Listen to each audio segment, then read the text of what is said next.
Over the last few months, we've watched markets reach new highs, correct extremely fast, going down nearly 20%, and now ripping back up, starting to test new highs once again. And there's been a lot of talk about people not wanting to buy US debt. US debt was recently downgraded, but while all this is taking place, gold is still on a crazy tear, and it looks like it's in some sort of consolidation, maybe ready to break out to newer highs here. So what exactly is going on? And what opportunities are presenting themselves?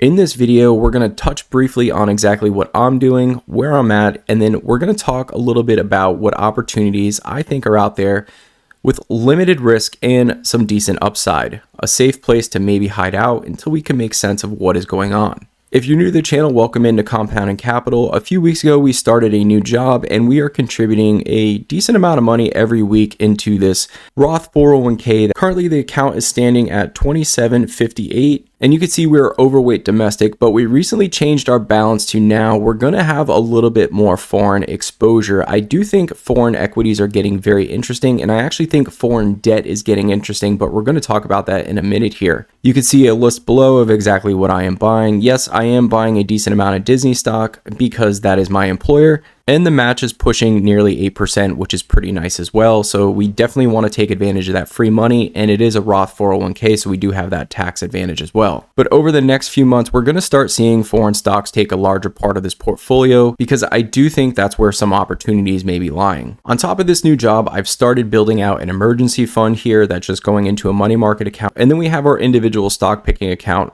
which is mainly made up of cash, but we did buy some defensive names here recently. Now, there's actually a name I'm looking at right now when we talk about international. And so let's get back to what we were talking about earlier. S&P looks like it still wants to approach newer heights again. And I do think we're running out of steam here, and I think we could see a little bit of a correction as we could get a rollover here. When I look at the short-term technicals, I definitely think there is a little bit of downside risk here. I think we're going to consolidate or possibly correct a few percentage points before we make newer highs. But as I've stated, gold is pretty interesting here. I think when we look at the correction of the market and we look at yields spiking over the last few months, we basically seen the 10-year treasury trade with stocks, making newer highs, correcting down here, and then now it's almost the same pattern as the S&P 500, which I find pretty interesting, but we're watching gold spike here because I think a lot of foreign countries are possibly selling US assets and going into something a little bit safer and not correlated to the US dollar, and that's going to be gold. And I think that's why we've been seeing gold spike here, while we've seen markets remain flat and a little bit more volatile. And so if we think the Feds are going to have to step in and cut rates, they're probably going to have to do that for a bad reason, which means that we could see something like the 10-year and 2-year fall in yield, which then could cause markets to fall as well because they have been trading in tandem.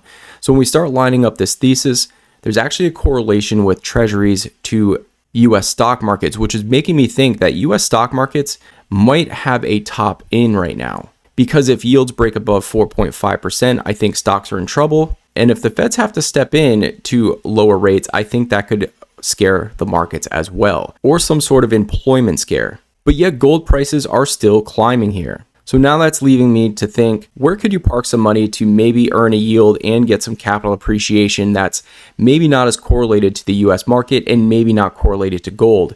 I definitely fear jumping in gold at these prices.